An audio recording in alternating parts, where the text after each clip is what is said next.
قل هذه سبيلي أدعو إلى الله على بصيرة أنا ومن اتبعني وسبحان الله وما أنا من المشركين. الكلمة أيها الحفل الكريم، نترككم الآن مع فضيلة الشيخ الدكتور طارق صفي الرحمن المدني الحاصل على الدكتوراه من قسم أصول الفقه بكلية الشريعة بالجامعة الإسلامية بالمدينة المنورة، عضو هيئة التدريس بكلية اللغة العربية والدراسات الإسلامية بالجامعة المحمدية بمنصورة ماليغان، الذي يقدم لنا كلماته بعنوان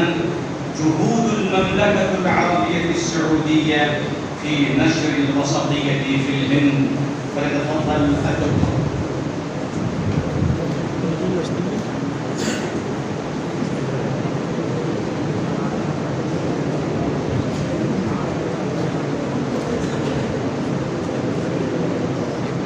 الحمد لله الذي هدانا للوسطية والإسلام، والصلاة والسلام على نبي الرحمة والتسامح والاعتدال محمد وعلى آله وصحبه الذين سلكوا سبيل الاعتدال ومن تبعهم بإحسان وانتهج بمنهجهم واهتدى بهديهم في الوسطية والاعتدال إلى يوم الدين. أما بعد، سعادة المرأة الديني فضيلة الشيخ بدر بن ناصر العنزي، فضيلة رئيس الجامعة المحمدية، المشايخ الأفاضل، الدعاة الأكارم، أيها الأخ الكريم، السلام عليكم ورحمة الله وبركاته. يشرفني ويسعدني أن أقوم أمامكم وأقدم لكم بحثا عنوانه جهود المملكة العربية السعودية في نشر الوسطية في الهند. إن المملكة العربية السعودية منذ أن تؤسست على يد جلالة الملك عبد العزيز بن عبد الرحمن آل سعود رحمه الله انتهجت نهج الوسطية والاعتدال، لأنها تؤسست على أساس الكتاب والسنة وتحكيم الشريعة الإسلامية التي هي شريعة العدل والإنصاف والإحسان، شريعة تكريم الإنسان التي حفظت للإنسانية حقوقها وكرامتها. لم تتخذ المملكة العربية السعودية وقيادتها منذ تأسيسها حتى الآن أي جهد في ترسيخ معاني الوسطية والاعتدال وفي مواجهة هذه الأفكار الهدامة المتطرفة التي ذاق العالم أجمع بويلاتها، واحتوت كافة الدول الإسلامية وغير الإسلامية في نظامها، ولم تفرق في إحداث الدم بين أعجمي وعربي أو أبيض وأسود أو شرقي أو غربي، فالكل أمام التطرف مشروع أهداف مباحة للقتل والتدمير. وانطلاقا من إيمان قيادة المملكة بدورها التاريخي وكونها مهد الإسلام وأجر التابعية في العالم الأصلي وبها فكرة المسلمين التي تحكو قلوبهم إليها، كان لزاما على قيادة بلد الحرمين الشريفين أن تكون هي دخول نشر الوسطية والاعتدال ودخل التطرف والانحراف، وتؤكد للعالم أجمع أن الإسلام دين الوسطية والاعتدال، وهو ما اتخذته قيادة المملكة وأخذت على عاتقه ذمة التنفيذ. إن المملكة العربية السعودية تبذل جهدا جبارا تجاه الاستقرار العالمي والإسلامي على حد سواء، وتقدم في خطاباتها الدينية والشرعية والسياسية والاقتصادية والفكرية بشكل عام رسائل الوسطية والاعتدال والسلام والتعايش الأمني ونقض التطرف والإرهاب، وتعمل على ترسيخ قيم الوسطية والاعتدال في بلاد العالم كلها كما أقرها دين الإسلام، وكذلك جعلناكم أمة وسطا. لم تتخذ المملكة العربية السعودية منهج الوسطية والاعتدال شعارا فحسب تردده في المؤتمرات وتنادي به في القمم والندوات، بل إنه حقيقة موجودة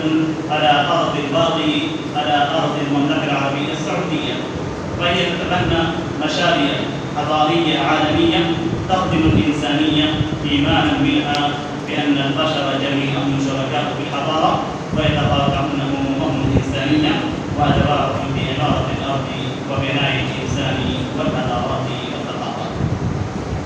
المملكة العربية السعودية لها المحورية في القيادة الإسلامية الوسطية المعتدلة، وذلك من خلال مواقفها السياسية الدبلوماسية مع قضايا المسلمين وخدمتها للحرمين الشريفين وتقديم الغالي والنفيس من الأموال والموارد البشرية لخدمة ضيوف الرحمن وتسخير طاقتها الاقتصادية وإمكاناتها البشرية لذلك. ومن مظاهر الوسطية والاعتدال كمنهج واقعي في المملكة العربية السعودية الأدوات التي تمارسها الوزارات الحكومية ضمن رؤية المملكة العربية السعودية 2030 التي تحمل مضامين التسامح والتعايش ونقد خطاب الكراهية والكراهية. فمثلا نجد اليوم وزارة التعليم تعمل على الاستمرار في جهودها المعهودة لنشر ثقافة السلام والتعايش والحضارة الحضاري، وذلك تأسيسا لمنهج الشريعة الإسلامية، كما تصنع بدورها وزارة الصناعة دورا رياديا في الاستثمار والتبادل التجاري وتقديم الصورة الإنسانية بالقيم العادلة المنبثقة من الوسطية والاعتدال. ولا تفوتني الخدمات الجليلة الإنسانية التي تقدمها وزارة الصحة السعودية لخدمة الإنسان، خاصة ما شهدناه مؤخرا وذلك خلال جائحة كورونا والدور الكبير الذي قدمه خادم الحرمين الشريفين الملك سلمان بن عبد العزيز آل سعود حفظه الله حينما أمر بتقديم الرعاية الصحية للجميع على حد سواء. فأمام الأزمة جعلت السعودية معيارها الوسطية والتسامح ليكون الإنسان أولا. والناظر في تاريخ المملكة العربية السعودية يجب أن المملكة العربية السعودية تقدم منذ تأسيسها على يد المؤسس الملك عبد العزيز رحمه الله وحتى هذه اللحظة في خطاباتها وأنماطها المختلفة لغة الوسطية والاعتدال والتسامح والتعايش ونقد العنف والغلو، وتقف حاسمة أمام كل ما يحدد ذلك أو يحاول أن يقوده إلى نقطة أخرى. إن جهود المملكة العربية السعودية من أجل ترسيخ الوسطية والاعتدال ليست محل نقاش، كما أن الحديث عنها باستفاضة سيحتاج إلى صفحات طوال وأوقات أكثر. ويمكن أن نشير إلى أهم هذه الجهود في عدة نقاط محددة تؤكد أن جهود المملكة لترسيخ الوسطية والاعتدال ودحر التطرف والإرهاب لا تركز على جانب بعينه ولا تدخل مجالا مهما. ومن هذه الجهود مركز الحركة الفكرية. في مطلع مايو 2017 أسست وزارة الدفاع السعودية مركزا متخصصا لملاحظة الإرهاب فكريا باسم مركز الحركة الفكرية، الذي يرأس مجلس أمنائها وزير الدفاع، حيث يختص المركز بمواجهة جذور التطرف والإرهاب وترسيخ مفاهيم الدين الإسلامي. ويلاحق المركز برئاسة الأمير محمد بن سلمان بن عبد العزيز ولي العهد حفظه الله إيديولوجية التطرف في عالمه الافتراضي الذي يشكل أهم الوادي الشائعة، كما يواجه المواد التي تبثها الأعلى الإعلامية للتطرف بالطرح العلمي والفكري المؤثر على الفهم الصحيح لنصوص الكتاب والسنة. ويعمل المركز على تقديم مبادرات فكرية للتحالف الإسلامي العسكري لمحاربة الإرهاب، كما يفسر الشباب حول العالم بما فيه الهند من التطرف ببرامج وظائفية وإلهية. ويهدف المركز إلى تطوير بناء وتنفيذ خطط فاعلة لمكافحة التطرف، بما في ذلك تعزيز قيم الاعتدال والتسامح والحوار والتفاهم، وعرض قيم ومبادئ الدين الحق بخطاب يراعي تفاوت المفاهيم والثقافات والحضارات منسجما مع سياقه الأصلي. ثانيا، مركز الاعتدال. وفي أواخر مايو عام 2017 افتتح قائد الحرمين الشريفين الملك سلمان بن عبد العزيز آل سعود ومن مشاركة الرئيس الأمريكي دونالد ترامب وقادة الدول الإسلامية المركز العالمي لمكافحة المجرمين المتطرف الذي أطلقت عليه قيادة المملكة اسمه اعتدال. وأكد الملك سلمان حفظه الله أن الإعلان عن إطلاق مركز الاعتدال لمواجهة الفكر المتطرف جاء بهدف نشر مبادئ الوسطية والاعتدال ومواجهة التغريب في الصغار وتحسين الأسر والمجتمعات ومقارعة حجج الإرهابيين الواهية لأن التطرف يورث الإرهاب، منوها بأن مركز الاعتدال هو ميزان العمل لتحقيق الخطوة التي قال انتظارها لتحسين الشباب أمام دعوات التطرف، خاصة تلك التي انتهجت منهج توظيف الوسائل التقنية لخدمة الإرهاب وتنظيماته ووافيه. ثالثا، برنامج سفراء الوسطية. في عام 2015 انطلق برنامج سفراء الوسطية الذي نظمته جامعة طيبة بالتعاون مع مركز الملك عبد العزيز للحوار الوطني لمدة يومين بمشاركة نخبة من المدربين وطلاب 20 جامعة سعودية لتدريبهم على الوسطية ونشر مفهوم التوسط والاعتدال بينهم. وفي أبريل 2018 بتشريف كريم من صاحب السمو الملكي الأمير خالد الفيصل مستشار خادم الحرمين الشريفين وأمير منطقة مكة، شارك المركز الأمير خالد الفيصل للاعتدال بالتعاون مع الرئاسة العامة لشؤون الحرمين الشريفين في إقامة ورشة عمل بعنوان صناعة المبادرات الوسطية والاعتدال التي أخذت في رحاب الحرم المكي الشريف. خامسا، اهتمت قيادة المملكة بتعزيز دور حملة السكينة لتعزيز الوسطية، وهي حملة إلكترونية توقيعية مستقلة تحت إشراف وزارة الشؤون الإسلامية والدعوة للإرشاد في المملكة العربية السعودية. انطلقت عام 2003 وتزايد دورها أخيرا إذ وقعت الحملة مع الهيئة الأوروبية للمراكز الإسلامية التي تقف من سويسرا مقر لها مذكر تفاهم للتعاون المشترك في مجال مكافحة التطرف وحدها، كما وقعت مذكرة تفاهم مع جامعة مولاي مالك إبراهيم بإندونيسيا وعدد من مذكرات التفاهم مع عدد من الجهات والمؤسسات العلمية والثقافية في ماليزيا ومركز الشرق الآسيوي لمكافحة الإرهاب والمركز الدولي للعنف السياسي وبحوث الإرهاب. كما نظمت دورة تدريبية في مقاطع بدون الفرنسية بالتعاون مع ضربيات مسجد باريس الكبير والهيئة الأوروبية للمراكز الإسلامية تحت عنوان كيف نفكك أفكار التطرف والإرهاب. ويمكن تلخيص الجهود السابقة في عناصر وكذلك الجهود الأخرى: تأسيس مركز الحرب الفكرية، تأسيس مركز الاعتدال، برنامج سفراء الوسطية، مشاركة الجامعات في نشر الوسطية بين صفوف الطلاب، إقامة ورش عملية عن عمل عن صناعة مبادرات الوسطية والاعتدال، تعزيز حملة السكينة لتعزيز الوسطية، توفير مذكرات التفاهم مع الهيئات والمراكز الحكومية والعالمية والآسيوية، وكذلك إقامة دورات تدريبية في بلدان غريبة أو في بلدان غربية لتخفيف أفكار التطرف، إنشاء كرسي الملك عبدالله للسلام العالمي في جامعة الأمير محمد بن فهد بالكويت. وهذا باختصار. الآن ننتقل إلى جهود المملكة العربية السعودية في نشر الوسطية في الفكر. أعلم مما سبق أن جهود المملكة في نشر الوسطية لم تحدها الحدود ولم يقف عند بلد دون بلد، فكما وصلت رسالة المملكة إلى البلدان العربية القريبة وأثرت فيها تأثيرا بالغا، فكذلك وصلت جهودها إلى البلدان النائية البعيدة الإسلامية وغير الإسلامية على حد سواء. ومن البلدان التي استفادت من جهود المملكة في سبيل نشر الوسطية الهند، وما وجدت فيها من الوسطية في جهات الأمان بالأخص وفي الأزمان السابقة درعا، فللمملكة العربية السعودية الحد الأوفر والنصيب الأوفر بعد فضل الله سبحانه وتعالى. ويمكن تلخيص جهود المملكة في نشر الوسطية في النقاط التالية: أولاً، المساهمة في بناء مساجد أهل الحديث وتعميرها في مختلف ولايات الهند ومدنها، الأمر الذي ساعد في نشر الوسطية وتحقيق الأمن والسلام في المجتمع الهندي بشكل عام وبين أوساط المسلمين بشكل خاص،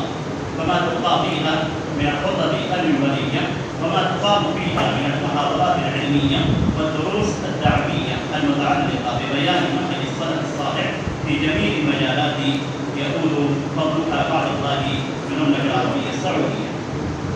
التي قامت بمنابر لترسيخ مبادئ الوسطية في نفوس المسلمين. ثانيا، بناء المدارس والمعاهد الدينية في مختلف ولايات الهند ومدنها وقرى، وهذا عمل عظيم يستحق المملكة عليه الشكر الوفير والتقدير الجزيل والإحسان الجميل. فقد قامت المملكة العربية السعودية حكومة وشعبا ببناء المدارس والمعاهد الدينية وتمويلها، ولا تزال تبذل الجهود المتواصلة والخدمات المتتالية كي تتنافس تلك المدارس والمعاهد الدينية براحة وتفوز بالوسطية والسلام في أوساط المجتمع. وبرهان ذلك أن الملك عبد الله بن عبد العزيز آل سعود أصدر أمرا ملكيا باعتماد النظام الأساسي لمؤسسة خادم الحرمين الشريفين الملك عبد الله بن عبد العزيز العالمية للأعمال الخيرية والإنسانية، التي من أبرز أهدافها كما أوضح البيان الرسمي خدمة الوطن والدين والأمة والإنسانية جمعاء، ونشر التسامح والسلام وتحقيق الرفاهية وتطوير الدول. وأوضح الأمير خالد بن عبد الله نائب رئيس مجلس أمناء مؤسسة خادم الحرمين الشريفين الملك عبد الله بن عبد العزيز آل سعود العالمية للأعمال الخيرية والإنسانية أن من أبرز الجوانب الخيرية التي ستهدفها المؤسسة بناء المساجد والمراكز الإسلامية ودعمها ودعم جهود الحوار بين أتباع العبارات وتشجيعها والمساهمة فيها. ثالثا، المشاركة في معارض الكتب. شاركت المملكة العربية، وهذا على سبيل المثال فقط، شاركت المملكة العربية السعودية في المعرض الدولي للكتاب بنيويورك عام 2013 بكتب تحمل الثقافة العربية والإسلامية والسلام والوسطية، وتمثل قناة التعليم بالنتاج العلمي والفكري. ورأى أكاديميون في الجامعة الهندية بأن مشاركة المملكة في المعرض تعزيز لكتب الثقافة العربية بشكل عام وإبراز للانحراف الفكري في المملكة العربية. فالمسلمون في بلاد الهند ينظرون لمشاركة السعودية وما تحمله في طياتها نفعا لهم في علوم القرآن الكريم واللغة العربية وبقية العلوم الشرعية. رابعا، نشر الوسطية من خلال الخدمات الإحسانية، وقد مضى ذكرها في جائزة القرآن. خامسا، حق الملتقيات والدورات التعليمية والثقافية. الملتقيات والدورات العلمية والثقافية والتعليمية تعتبر خير وسيلة وأفضل طريق للتعاون والتواصل وتبادل الأفكار وفتح المصائب وتنمية صراط التعاون وتشجيع الجهود والعمل على تقليل العوائق ودراسة المصطلحات ومعرفة احتياج الخطوات والمراكز والجمعيات الإسلامية الموثوقة وتبادل الخيرات والتجارب في مجال الدعوة ومناقشة أهم الموضوعات على الساحة الإسلامية. وحكومة خادم الحرمين الشريفين متمثلة في وزارة الشؤون الإسلامية والدعوة والإرشاد، ويمثلها في الهند الملحق الثقافي جزا الله القائمين عليه خير الجزاء، تولي اهتماما بالغا بعقد الملتقيات والدورات الدعوية الإسلامية والثقافية، وتسعى دائما إلى أن تكون سباقة في دعم المشروعات الإسلامية. وهذا الملتقى الذي نحن فيه وما مضى قبل أيام قليلة في ملتقى خريج الجامعات السعودية بالهند أكبر دليل وأقرب شاهد على ذلك. ليس أمرا غريبا أن المملكة العربية السعودية التي تعتبر دولة التوحيد والدعوة وتسعى دائما إلى أن تكون سباقة في دعم المشروعات الإسلامية في جميع أنحاء، الأمر الذي أدى إلى زيادة مشاهد الحب والتقدير لدى مسلم الهند لحكومة خادم الحرمين الشريفين أيضا الله. سادسا وأخيرا تدريب الجامعات السعودية ودعاة بطاقة الشؤون الإسلامية والدعوة والإرشاد، ولهم بفضل الله جهود الجبارة والمثمرة في نشر الوسطية والسلام ودحر التفرق والخروج والإفراط، وذلك بإلقاء المحاضرات والخطب والقيام بالدعوة والتدريس وأخذ المنتديات والندوات إلى غير ذلك من الأعمال المتنوعة التي لها أثر بالغ في نشر الوسطية وروح التسامح ومنهج أهل السنة والجماعة بين أوساط المسلمين منهم. كما لا يخفى أن منطلق منهج الوسطية والاعتدال ونقد التطرف والغلو والجفاء من الجامعات السعودية التي ترغب بإذنها وترغب في أقطارها. تلكم هي نقطة يسيرة قصيرة من جهود المملكة العربية السعودية مع اعترافي بأني لم أحد ذكر أكثر الجهود فضلا عن جميعها، فهي من مثابة الأمارات والدلائل على الجهود التي لم تذكر. أخيرا أشكر المملكة العربية السعودية على جهودها وعلى رأسها المملكة وعلى رأسها الملك سلمان بن عبد العزيز آل سعود وولي عهد الأمير صاحب السمو الملكي الأمير محمد بن سلمان بن عبد العزيز حفظه الله. وكذلك الشكر الموصول لوزارة الشؤون الإسلامية والدعوة والإرشاد بالرياض والسفارة خادم الحرمين الشريفين بالرياض والملحق الديني بالسفارة. أشكركم جميعا وأسأل الله أن يتقبل جهودهم الجبار في سبيل الدعوة ونشر الوسطية ودحر التطرف والخروج، وجزاهم الله خيرا عن المسلمين أجمعين. وأسأل الله سبحانه وتعالى أن يثبتنا الوسطية والإسلام الصحيح، ويجنبنا من الغلو في الدين والانحراف في الفكر والمنهج، إنه ولي ذلك القادر عليه. وصلى الله على نبينا محمد وعلى آله